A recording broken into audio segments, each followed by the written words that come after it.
નમસ્કાર, આપ જોઈ રહ્યા છો ગુજરાત ફર્સ્ટ. અમારી વિશેષ રજૂઆત મુદ્દાની વાત સાથે હું છું જિજ્ઞાસા. હું છું આપની સાથે ભાવિકા. અને મુદ્દાની વાતમાં આજે વાત કરવી છે યુદ્ધ બનશે વિનાશક. કારણ કે યુદ્ધના 37મા દિવસે તણાવભરી સ્થિતિ સતત જોવા મળી રહી છે. આજે પણ બંને તરફથી સતત હુમલાઓ ચાલુ જ રહ્યા છે. ઈરાન પર પણ હુમલા થયા છે તો ઈરાને પણ સામે અમેરિકાના એરક્રાફ્ટને તોડી પાડ્યું છે. પાયલટને રેસ્ક્યુ કરવામાં અમેરિકાને સફળતા મળી છે. પરંતુ આ યુદ્ધના આટલા દિવસો પછી 48 કલાકનું વધુ એક વખત ટ્રમ્પ તરફથી ઈરાનને અલ્ટિમેટમ આપવામાં આવ્યું છે કે 48 કલાકની અંદર હોર્મુઝ સ્ટ્રેટ છે ઈરાન ઓપન કરી દે, નહીં તો નર્ક જેવી પરિસ્થિતિ અમે ઈરાનની કરી દઈશું. જો કે ઈરાનના જ એક અધિકારી તરફથી એવું કહેવામાં આવ્યું છે કે અમેરિકા અને ઇઝરાયલ તરફથી આ હુમલાઓ રોકી દેવામાં આવે, નહીં તો અમેરિકા અને ઇઝરાયલ માટે અમારા તરફથી પણ એક સરપ્રાઈઝ છે.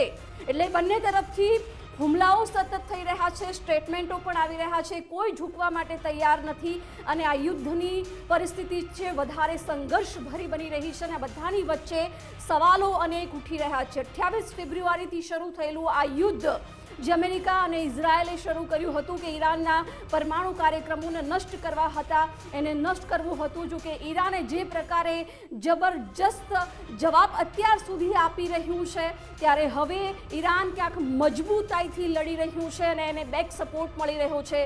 રશિયાનો અથવા ચીનનો સપોર્ટ મળી રહ્યો છે. એવી બધા જ તમામ વાતોની વચ્ચે ઈરાન ખૂબ મજબૂતાઈથી અત્યારે ઊભું છે. પણ પ્રશ્નાર્થ અત્યારે અમેરિકાને લઈને ઉઠી રહ્યા છે. કારણ કે ટ્રમ્પ છે પોતાના દેશમાં જ ઘેરાયા છે, અમેરિકામાં જ ઘેરાયેલા ટ્રમ્પ છે. અત્યાર સુધીના પાછલા ઘણા દિવસોમાં જે એમને સ્ટેટમેન્ટ ચેન્જ કર્યા છે, બેબાકડા બન્યા છે. ટ્રમ્પ વારંવાર આ યુદ્ધમાંથી નીકળવા ઈચ્છી રહ્યા છે, પરંતુ એમને કોઈ ચોક્કસ કારણ નથી મળી રહ્યું.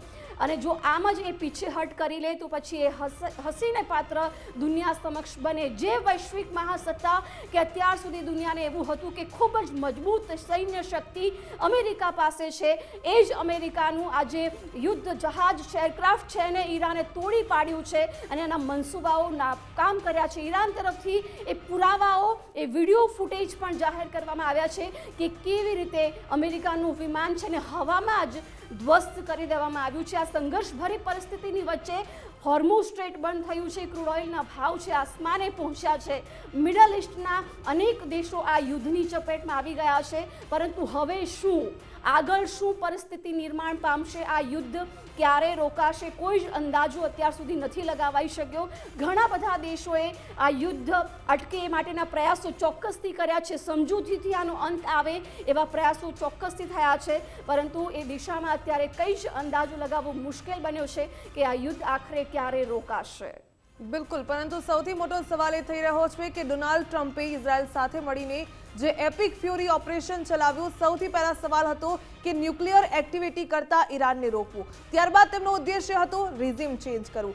ત્યારબાદ કોઈ સ્ટેટમેન્ટ સામે નથી આવ્યું. ત્યારબાદ રોજ અલગ અલગ ડોનાલ્ડ ટ્રમ્પ સ્ટેટમેન્ટ આપી રહ્યા છે. પરંતુ પહેલાથી જ કહેવાઈ રહ્યું હતું કે ડોનાલ્ડ ટ્રમ્પની નજર હોર્મુઝ સ્ટ્રેટ પર છે અને એ આજે સાબિત થઈ ગયું. એક ટ્વીટ કરવામાં આવ્યું છે, ડોનાલ્ડ ટ્રમ્પે ટ્વીટ કર્યું છે કે આ ખાસ કરીને બ્રિજ ડે અને જે પાવર પ્લાન્ટ ડે ઉજવવામાં આવશે. જે પ્રકારે આમણે સ્ટેટમેન્ટ આપ્યું છે, આ ટ્વિટર પર એમનો પોસ્ટ છે કે હવે મંગળવારનો દિવસ ક્યાંક નરક જેવી સ્થિતિ થઈ શકે છે.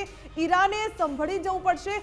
10 દિવસનું અલ્ટિમેટમ આપ્યું હતું, અલ્ટિમેટમ પણ પૂરું થઈ રહ્યું છે. પરંતુ આની વચ્ચે તેમણે તમામ કૂટનીતિક મર્યાદાઓ તોડી નાખી છે. ઈરાને છેલ્લા 24 કલાકમાં ભયંકર હુમલા કર્યા છે. ઇઝરાયલ અને ગલ્ફ દેશો પર બારૂદી પ્રહાર થઈ રહ્યા છે. ઇઝરાયલ પર ઈરાને 2 તબક્કામાં મિસાઇલ હુમલો પણ કર્યો. ઈરાની હુમલા માટે ક્લસ્ટર વોરહેડનો ઉપયોગ કર્યો. ઈરાને તેલ અવીવ અને રમતગાન શહેર પર પણ હુમલો કર્યો છે. પેટા તિકવા, બેની બાર્ક, રોશાયન શહેર પર પણ હુમલો કરવામાં આવ્યો છે. એટલે કે સતત હુમલા થઈ રહ્યા છે. પરંતુ ડોનાલ્ડ ટ્રમ્પનું જે નિવેદન છે કે જો તમારે હોર્મુઝ સ્ટ્રેટ ખોલવું પડશે, નહીં તો આ પ્રકારના મોટા હુમલા સહન કરવા માટે તૈયાર રહેવું પડશે, નહીં તો તમારું જીવવું નરક કરી નાખીશું. આ પ્રકારે ખુલ્લેઆમ ચેતવણી આપી છે. એક કૂટનીતિક મર્યાદાઓ પણ તોડી નાખી હોય તેવી રીતે કહેવાયું છે. એક અપશબ્દનો પણ ઉપયોગ તેમણે ટ્વીટમાં કર્યો છે. એટલે કે તમામ મર્યાદા ડોનાલ્ડ ટ્રમ્પે તોડી નાખી છે અને ડોનાલ્ડ ટ્રમ્પ કેટલા બેબાકડા બન્યા છે એ આ ટ્વીટ પરથી સ્પષ્ટ થઈ રહ્યું છે. સૌથી મહત્વપૂર્ણ બાબત એ છે કે ઇઝરાયલ લેબનાન પર પણ હુમલા કરી રહ્યું રહ્યું છે, ઇઝરાયલ અમેરિકા મળીને ઈરાન પર હુમલા કરી રહ્યું છે, ઈરાન ગલ્ફ કન્ટ્રી પર જે અમેરિકાના બેઝ છે તેની પર હુમલા કરી રહ્યું છે, અમેરિકા છે તે પોતાની જે વિધ્વંસક જે ઇનવિન્સિબલ કહેવાતી હતી એરફોર્સ એમાં પણ જે F-15 વિમાન તોડી પાડવામાં આવ્યું અને તેમાં પણ જે બે પાયલટ છે તેને બચાવવામાં તો સફળ થયા, પરંતુ ક્યાંક ઈરાન છે તે પણ એક સક્ષમ રીતે ઉભરી આવ્યું છે। આમાં સૌથી મોટા સમાચાર કે યુદ્ધના 37મા દિવસે યુએસ ઇઝરાયલના તાબડતોડ પ્રહાર। બિલકુલ, યુએસ ઇઝરાયલ તરફથી પણ ઈરાન સામે આજે પ્રહારો ચાલુ જ રહ્યા છે, એટલે કે હુમલાઓ બંને તરફ થઈ રહ્યા છે, નુકસાન બંને તરફ થઈ રહ્યું છે। ઈરાનની air defence system, drone storage અને મિસાઇલ લોન્ચરને ટાર્ગેટ કરી અને ઇઝરાયલ તરફથી હુમલા કરવામાં આવ્યા છે। ઈરાનના મશહર પેટ્રોકેમિકલ્સ કોમ્પ્લેક્સ પર પણ ઇઝરાયલે હુમલો કર્યો છે। હુમલામાં 5 લોકોના મોત થયા છે, 170થી વધુ ઘાયલ થયા છે। પરંતુ સવાલ એ છે કે જે અમેરિકા ઇઝરાયલે હેતુ સાથે, ઉદ્દેશ સાથે આ યુદ્ધની શરૂઆત કરી હતી કે મેક્સિમમ 1 કે 2 અઠવાડિયામાં આ યુદ્ધ અમે સમાપ્ત કરી લઈશું, અમેરિકાના મનસૂબા કદાચ એવા હતા કે સત્તો પલટાવ કરાવી લઈશું, હોર્મુઝ પર કંટ્રોલ કરી લઈશું, પરંતુ એકેય મનસૂબા પર અત્યાર સુધી તેઓ સફળ નથી રહ્યા। ઉપરથી ઈરાનમાં કદાચ જે ત્યાંની જનતા એ સરકારથી નારાજ હતી એવી વાતો અમેરિકા ઇઝરાયલ તરફથી કરવામાં આવી હતી, પરંતુ યુદ્ધના 37મા દિવસે પણ ઈરાનથી જે દ્રશ્યો સામે આવી રહ્યા છે, આખા દેશના તમામ લોકો છે આજે એકજૂટ જોવા મળી રહ્યા છે। મોજતુબા જે પ્રકારે સક્ષમ લડાઈ આપી રહ્યા છે। વધુ એક મોટા સમાચાર, ઇઝરાયલે લેબનોનમાં હિઝબુલ્લાહ વિરુદ્ધ જંગ તેજ કરી દીધી છે। લેબનોન સામે એક તરફ ઇઝરાયલ લડી રહ્યું છે। બિલકુલ, છેલ્લા 24 કલાકની જો વાત કરી લેવામાં આવે તો 12 થી વધુ સ્થળ પર હુમલા કર્યા છે। ઇઝરાયલે લેબનોનના ટાયર પર હુમલો કર્યો છે। ટાયર પરના હુમલાને પગલે હોસ્પિટલને ભારે નુકસાન પહોંચ્યું છે। ટાયર પરના હુમલામાં 2 બાળકીના મોત નિપજ્યા, 40થી પણ વધુ લોકો ઘાયલ થયા। ઇઝરાયલે લેબનોનની રાજધાની બેરુત પર પણ હુમલો કર્યો। બેરુતમાં આવેલા હિઝબુલ્લાહના ઠેકાણાઓને નષ્ટ કર્યા છે। ઇઝરાયલે દક્ષિણ લેબનોનમાં પણ ભયંકર હુમલો કર્યો છે। દક્ષિણ લેબનોનના એતાશાબ, રામિયા, અલ-કતરાનીમાં પણ હુમલો કર્યો છે। ઇઝરાયલે લેબનોનના યોહમાર અને સહમાર પર પણ હુમલો કર્યો છે। હુમલામાં સ્થાનિક ઘર, પુલ અને હિઝબુલ્લાહની લોન્ચ સાઇટ નષ્ટ થઈ। ઇઝરાયલે દક્ષિણ લેબનોનમાં ગ્રાઉન્ડ ઓપરેશન પણ શરૂ કર્યું છે ઝડપી। આ સમગ્ર મામલો જે સામે આવી રહ્યો છે, યુદ્ધની પરિસ્થિતિની વચ્ચે સતત ઇઝરાયલ અને હિઝબુલ્લાહની વચ્ચે જે એક પ્રકારે સ્થિતિ જોવા મળી રહી છે, એક તરફ અમેરિકા છે તે બેબાકડું બન્યું છે હોર્મુઝ સ્ટ્રેટ ખોલવા માટે, પરંતુ ઈરાન પહેલાથી જ સ્પષ્ટ કરી ચૂક્યું છે કે હોર્મુઝ સ્ટ્રેટ અમારું હથિયાર છે, અમારો કંટ્રોલ છે, ત્યાં સુધી દુનિયાભરની નજર રહેશે। એટલે કે હવે બંને બેબાકડા બન્યા છે। બંનેની સ્થિતિ એવી છે કે ન થૂકી શકાય, ન ગળી શકાય, ગુજરાતી ભાષામાં કહેવામાં આવી તો આ પ્રકારની સ્થિતિ જોવા મળી રહી છે। આ જ મુદ્દા પર આજે ચર્ચા કરીશું। એટલે યુદ્ધના 37મા દિવસે પણ સંઘર્ષ સતત વધી રહ્યો છે, મિડલ ઇસ્ટમાં તણાવ સતત વધી રહ્યો છે, બંને તરફથી સતત હુમલાઓ ચાલુ છે। આજે અંગે ચર્ચા કરીશું, વિશ્લેષણ કરીશું કે આખરે આગળ શું પરિસ્થિતિ ઊભી થઈ શકે છે। આપણી સાથે રિટાયર્ડ લેફ્ટનન્ટ જનરલ અસિત મિસ્ત્રી જોડાઈ ગયા છે। અસિતજી, આપનું ખૂબ ખૂબ સ્વાગત છે ગુજરાત ફર્સ્ટમાં। સાથે જ આપણી સાથે વિદેશ નીતિના જાણકાર પ્રોફેસર હિતેશ પટેલ પણ જોડાયા છે। હિતેશજી, આપનું પણ ખૂબ ખૂબ સ્વાગત છે। સૌથી પહેલાં અસિતજી, આપની પાસેથી જાણવું છે કે જે યુદ્ધના 1 થી 2 વીકમાં પૂરું કરી દઈશું એવા સપના જોતા અમેરિકા અને ઇઝરાયલને કદાચ એ ખ્યાલ પણ નહીં હોય કે આટલું લાંબુ યુદ્ધ ચાલશે, નુકસાન બંને તરફ છે, પણ તેમ છતાં જે તણાવ વધ્યો છે, સવાલ આખી દુનિયાને હવે એવો છે કે આ યુદ્ધ ક્યાં જઈને અટકશે? એ સવાલ બહુ મુશ્કેલ છે, કારણ કે આ યુદ્ધના રસ્તા પર જે લોકો જાય છે એમને પોતાને બહુ ક્લિયરલી ખબર નથી કે કઈ જગ્યા પર જવું છે। જ્યારે આપણને ઓબ્જેક્ટિવ ના ખબર હોય, આપણને આપણું ધ્યેય ક્લિયર ના હોય, તો એને સુધી પહોંચવાનું કેવી રીતના એ પણ ક્લિયર ના હોય। તો જેમ તમે પહેલાં કીધું કે આ યુદ્ધના જે લક્ષ્ય છે, ઓબ્જેક્ટિવ્સ છે, એ વારે ઘડીએ ચેન્જ થયા કરે છે ને એ વાતનું એક સાબિતી છે કે they are confuse, they really don't know what to do. શરૂઆતમાં એમણે કીધું કે ઈરાનની પરમાણુ શક્તિ જે છે એને તોડી નાખવી, ઈરાનની જે મિસાઇલ કેપેબિલિટી છે અને ડ્રોન કેપેબિલિટી છે એને નષ્ટ કરવું, ઈરાનની જે પ્રોક્સી વોર કેપેબિલિટી છે એને નષ્ટ કરવી, અને સાથે સાથે ઈરાનમાં જે સત્તાનો પલટો કરવો, એ એક મેઇન ઉદ્દેશ હતું। આજે એમાં બાંધછોડ થઈ રહી છે, પણ સત્તાના પરિવર્તન વગર બીજા 3 મુદ્દા તો ખાલી they are like milestones on the way, they are not the ultimate objective. એટલે જો તમે સત્તાનું પરિવર્તન નહીં કરી શકો તો યુ હેવ અચીવ નથિંગ. એટલે જ્યારે આ કન્ફ્યુઝન છે તો એમને પોતાને જ નથી, ઇઝરાયલને નથી અમેરિકાને એટલું ક્લિયર હવે ઓબ્જેક્ટિવ રહ્યા કે કેવી રીતના આપણે આ પાર કરીશું. એટલે પેલું એ ગુજરાતીમાં કહેવત છે ને કે સાપે છછુંદર ગળ્યું, એ નથી નીચે ઉતરતું, નથી બહાર નીકળતું, એવી પરિસ્થિતિ થઈ ગઈ છે. એટલે અસીરજી, સત્તા પરિવર્તન અમેરિકા કરાવવા માંગતું હતું. કદાચ જ્યારે આયાતુલ્લા ખામેનીનું મોત થયું એટલે દેશના 2-4 જગ્યાએથી ખુશીના દ્રશ્યો, ઉજવણીના દ્રશ્યો જોયા હતા. પણ 37 દિવસમાં શું બદલાયું છે કે આજે ઈરાનના તમામ લોકો એકજૂટ છે, રસ્તા પર ઈરાનની સરકારની સાથે હોવાના દ્રશ્યો પણ આપણે જોઈ રહ્યા છે. ઉપરથી એમની એકતા છે વધુ મજબૂત થઈ છે. એનું બહુ સિમ્પલ એક આપણે એનાલિસિસ કરીએ ને તો સિમ્પલ વસ્તુ છે કે અમેરિકાને ઇઝરાયલે પોતાની જે શક્તિ અને જે કાબિલિયત હતી એને ઓવર એસ્ટિમેટ કરી, અને ઈરાનની જે પ્રતિકાર કરવાની શક્તિ હતી, જે રેઝિસ્ટન્સની સ્ટ્રેન્થ હતી, એને બહુ અંડર એસ્ટિમેટ કરી. એટલે જ્યારે તમે દુશ્મનને પૂરી રીતના એનું આંકલન ના કરો, દુશ્મનને પૂરી રીતના જાણો નહીં, દુશ્મનની શક્તિનું કરેક્ટ આપણે તારણ ના કાઢીએ તો એ દુશ્મનને કેવી રીતના હરાવવો બહુ મુશ્કેલ થઈ જાય છે. એ લોકોને આ પરિસ્થિતિનો અત્યારે સામનો કરવો પડે છે. બિલકુલ અસિતજી, આપની વાત બિલકુલ સાચી છે કે ડોનાલ્ડ ટ્રમ્પ તો કહી રહ્યા હતા કે 1-2 દિવસમાં યુદ્ધ સમેટાઈ જશે, એમને એટલી પોતાના પર એટલો કોન્ફિડન્સ હતો, પરંતુ 37 દિવસ વીતવા છતાં પણ ઈરાન છે તે ડટીને મુકાબલો કરી રહ્યો છે. હિતેશજી, હું આપની પાસે આવવા માંગીશ. ખાસ કરીને જે ડોનાલ્ડ ટ્રમ્પ એક બાદ એક પોસ્ટ કરી રહ્યા છે, ટ્વીટ કરી રહ્યા છે, ધમકી આપી રહ્યા છે, જે કૂટનીતિક મર્યાદાઓ તેમણે તમામ તોડી નાખી છે, તેમનું કોઈ જ સ્ટેન્ડ પહેલાથી જ ક્લિયર નથી, અને હવે એવો ક્લિયર સામે આવી ચૂક્યા છે. તેમની મનસા જે પહેલાથી હતી છતી થઈ ગઈ કે હોર્મુઝ સ્ટ્રેટ ખોલો, બસ એમને કબજો કરવો હોય તેવું જ લાગી રહ્યું છે.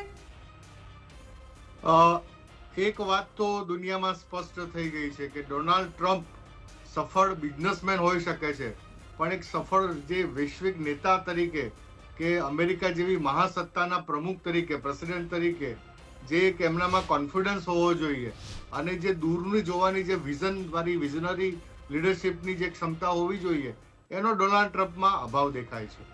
એમણે બહુ જ પ્રયત્ન કર્યો કે ઈરાનની સરકાર અને ઈરાનની પ્રજાની વચ્ચે ખાઈ વધારે મોટી થાય અને ત્યાં સત્તા પરિવર્તન થાય, પરંતુ પોતાના જ નિર્ણયો અને પોતાના જ એવા નિર્ણયો, એવા બેફામ આવેદનો કે જેના દ્વારા પોતે જ પોતાના વાતોમાંથી દૂર હટવું પડે. અને બીજું એક રોચક તથ્ય એ સાથે આવ્યું છે કે ડોનાલ્ડ ટ્રમ્પ ઉપર સૌથી વધારે દબાણ તો અમેરિકામાંથી છે. એટલે અમેરિકામાં એક ધીરે ધીરે ડોનાલ્ડ ટ્રમ્પની વિરુદ્ધમાં એક વાતાવરણ ઊભું થઈ રહ્યું છે. જો આ યુદ્ધ વધારે લાંબુ ખેંચાય તો અમેરિકામાં પોતામાં પણ ત્યાં મંદી આવે એવી શક્યતા છે. ત્યાં પણ એક પ્રેશર ગ્રુપ બધા વધી રહ્યા છે જે ડોનાલ્ડ ટ્રમ્પની વિરુદ્ધમાં કામ કરી રહ્યા છે. એટલે આ બધું મેનેજ કરવું ડોનાલ્ડ ટ્રમ્પ માટે ખૂબ, એટલા માટે તો એ વધારે ઉતાવળિયા બન્યા છે અને પોતે બેફામ નિવેદનો આપી રહ્યા છે.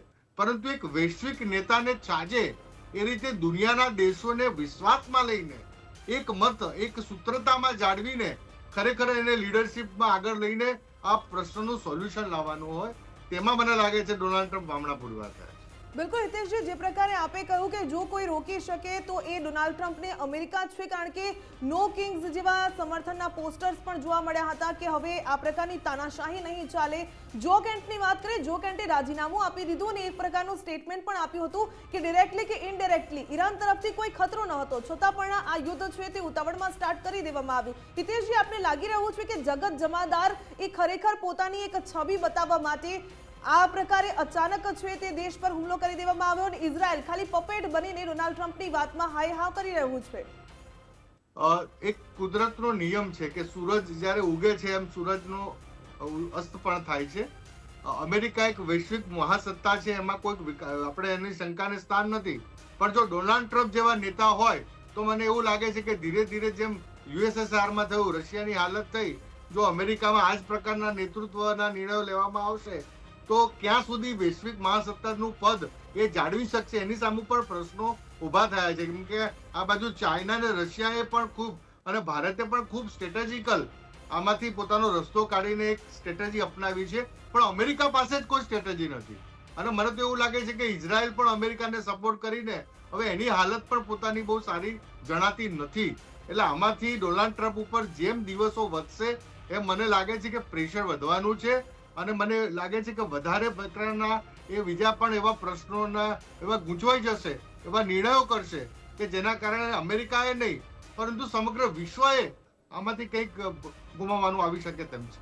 બિલકુલ. અને અસિતજી, જેમ ખાસ તો જે પ્રકારે મિસાઇલ અને ડ્રોન વડે સતત હુમલાઓ થઈ રહ્યા છે, નુકસાન ઈરાનને અત્યારે વધારે થયું હશે અત્યાર સુધી. સ્વાભાવિક જ ત્યાંની લગભગ 4000થી વધારે જનતા આ યુદ્ધમાં મારી ગઈ છે. પાવર પ્લાન્ટ પર હુમલા થાય છે, એનર્જી પ્લાન્ટ પર હુમલા થાય છે, પેટ્રોકેમિકલ્સ પ્લાન્ટ પર હુમલા થાય છે. તેમ છતાં ઈરાન જે મજબૂતાઈ સાથે લડી રહ્યું છે, એટલે સુધી કે જે મજબૂત સૈન્ય શક્તિ મહાસત્તાની એવા F-15 ને ફાઇટર જેટ્સને પણ આજે તોડવામાં સફળતા મળી છે. એ અલગ વાત છે કે પાયલટનું રેસ્ક્યુ કરવામાં અમેરિકાને સફળતા મળી છે, પરંતુ ચોક્કસથી સવાલ ઉઠે છે કે ઈરાન જે મજબૂતાઈથી લડી રહ્યું છે, તો ઈરાનના બેક સપોર્ટમાં શું રશિયા કે ચીન સીધી રીતે આમાં જોડાયેલું છે? નિસંદેહ ઈરાને બહુ જ સહ્યું છે. એની મોટાભાગની જે લશ્કરી ક્ષમતા છે, જે વોર મેકિંગ કેપેબિલિટી છે, એનો ખાસો નાશ થયો છે. પણ કેટલું નાશ થયું છે એ જરૂરી કે બહુ મહત્ત્વનું નથી. એમની પાસે કેટલી ક્ષમતા બચેલી છે એ સૌથી વધુ જરૂરી છે. અને એમની પાસે સફિશિયન્ટ કેપેબિલિટી છે રેઝિસ્ટન્સ કરવાની. અને કોઈ પણ યુદ્ધમાં એ દેશની ઈચ્છા શક્તિ કેટલી મજબૂત છે એ એમની યુદ્ધ કરવાની ક્ષમતાની એક બહુ મોટું અંગ હોય છે.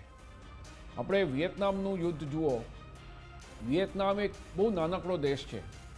એની ઉપર પૂરા બીજા વિશ્વયુદ્ધમાં જેટલો બોમ્બમારો નહોતો થયો એનાથી વધારે બોમ્બમારો થયો.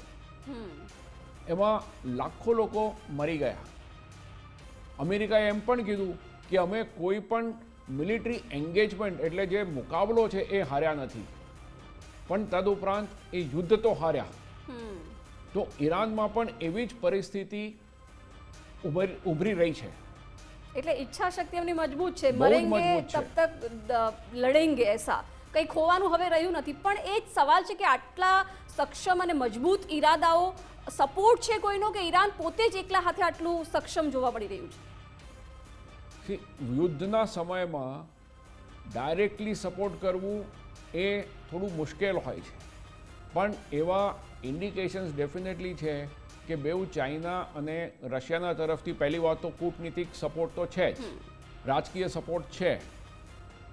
યુદ્ધ પહેલાં ઘણા જે એ લોકોના શસ્ત્ર સરંજામ છે એ બેઉ ચાઇના અને રશિયા તરફથી મળેલા છે. યુદ્ધના દરમિયાન એ લોકોને ઇન્ટેલિજન્સ એટલે બાતમી અને તદુપરાંત ગાઈડન્સ, નેવિગેશન એ બધાનો સપોર્ટ મળી રહ્યો છે. એવું પણ જાણવામાં આવ્યું છે કે જે પૂરી વિશ્વ જેને જીપીએસ સિસ્ટમ યુઝ કરે છે, જે અમેરિકન સેટેલાઇટથી કંટ્રોલ છે, અને કારણ કે અમેરિકન્સ એનો કંટ્રોલ કરે છે એટલે ઈરાને એનો ઉપયોગ કરવાનું બંધ કરી અને જે ચાઇનાની નેવિગેશન સિસ્ટમ છે, જેને બાયદુ કહે છે કે BDS પણ કહેવાય છે, એ સિસ્ટમને યુઝ કરે છે. એના લીધે એ લોકો જીપીએસના જેમિંગથી બિલકુલ આઝાદ થઈ ગયા છે. અર્ષદજી, તમે જે પ્રકારે ઈચ્છા શક્તિની વાત કરી તો મારે એડ ઓન કરવું છે કે યુક્રેન રશિયા યુદ્ધની સ્થિતિ પણ આપણે જોઈ રહ્યા છીએ. વર્ષોના વર્ષ વીતી રહ્યા છે, પરંતુ સ્થિતિ ઠેરની ઠેર જોવા મળી રહી છે, કારણ કે રશિયાને પણ યુદ્ધ સમાપ્ત કરવું નથી અને યુક્રેન નતમસ્તક થવા તૈયાર નથી. શું આ સ્થિતિ પણ આ અમેરિકા અને આ પ્રકારના ઈરાનની જે સ્થિતિ છે અત્યારે એવી જોવા મળી શકે? શું લાગે છે આપને? એના યુક્રેનના કેસમાં યુક્રેન અને રશિયાનું છે ને ડાયરેક્ટ વોર છે. એ લોકોના બેઉના નેશનલ ઇન્ટરેસ્ટ બહુ ઊંચી રીતના ઇન્વોલ્વ છે. તમે ઈરાનના યુદ્ધમાં જુઓ તો there is no direct threat to America. એ લોકોના પોતાના જે નેશનલ ઇન્ટરેસ્ટ બહુ ડાયરેક્ટલી થ્રેટન નથી.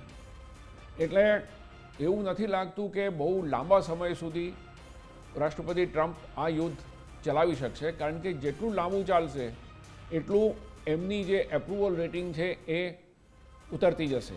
અને એ ઉતરતી જશે તો નવેમ્બરના જે પેલા મિડ ટર્મ ઇલેક્શન આવશે એમાં એમને બહુ નુકસાન સહેવું થઈ શકે. પડશે. બિલકુલ ડોનાલ્ડ ટ્રમ્પનો વિરોધ તો શરૂ થઈ જ ચૂક્યો છે. તેમના જ કહી શકાય કે જે સરકારમાં છે, જે પ્રતિનિધિઓ છે, તે જ તેમનો વિરોધ કરી રહ્યા છે.